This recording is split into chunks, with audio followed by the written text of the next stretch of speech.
Hello guys, welcome back to my channel. কেমন আছো তোমরা সবাই? আশা করি সবাই ভালো আছো, আমরাও ভালো আছি। চলে আসলাম আবার একটা মিনি ব্লগ নিয়ে। আমি আর আমার মেয়ে দুজন মিলে হাত ধরে চলে যাচ্ছি এক নেমন্তন্ন বাড়ি। নেমন্তন্ন বাড়িটা বেশি দূর ছিল না, এই আমাদের দোকানের একটুখানি গিয়েই নেমন্তন্ন ছিল। যেহেতু সেখানে কীর্তন হচ্ছিলো, এই দেখো বলতে বলতে চলেও এসেছি। মা হেঁটে আসতে পারবে না বলে তাই বড়মশাই মাকে বাইকে করে নিয়ে এসেছে, আর আমরা হাঁটতে হাঁটতেই এসেছি। যাই হোক, ফাইনালি এখানে চলে এসেছি। এসে দেখছি এখানে কীর্তন হচ্ছে। জায়গাটা অনেকটা শর্ট ছিল, তাই ভেতর দিয়ে বাইরে দিয়ে সব দেখো চারিদিকে লোক বসে। এখানে আমি আর আমার পাকা বুড়ি দুজনা বসে রয়েছি। যাই হোক, তারপরে চেয়ার দিয়ে দিল, চেয়ারে আমরা বসে পড়েছি। মা মেয়ে দুজনা মিলে এখানে বসে পড়েছি। বসার সঙ্গে সঙ্গেই দেখছি গরম গরম চা চলে এসেছে।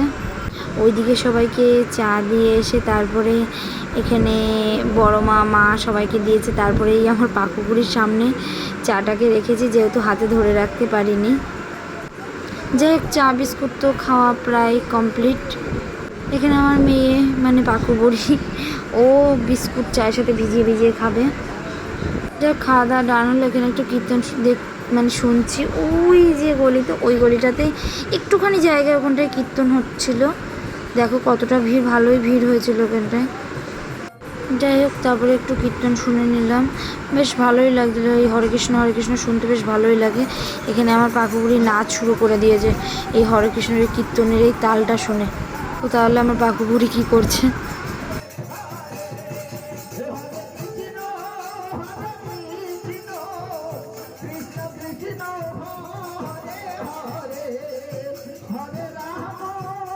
নাচতে নাচতে হাঁপিয়ে গেছে, তাকে এখানে বসে একটু পোজ দিয়ে নিলে, তারপরে আবার শুরু করে দিল ডান্স করা। দেখো তোমরা।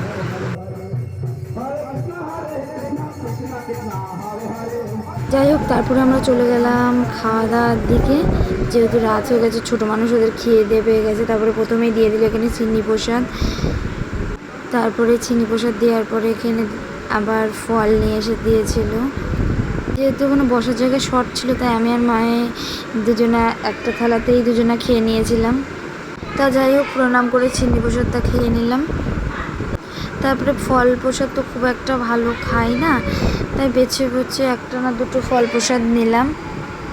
এরপরে আর বেশি ভিডিও করা হয়নি, কারণ না যখনই খিচুড়িটা দিয়েছিল, মেয়ে দুই গাল খেতে না খেতেই মেয়ের বমি হয়ে গেছিলো। গরম গরম খিচুড়িটা বেশ ভালোই ছিল, আর এই খিচুড়ির সাথে যে একটা চচ্চড়ি দিয়েছিল না, জাস্ট অসাধারণ। এই তারপরে যাই হোক, মেয়ে বমি করেছে বলে আর খাওয়া হয়নি, বাড়ি চলে এসেছি। আজকের মতন ভিডিওটা এই পর্যন্তই।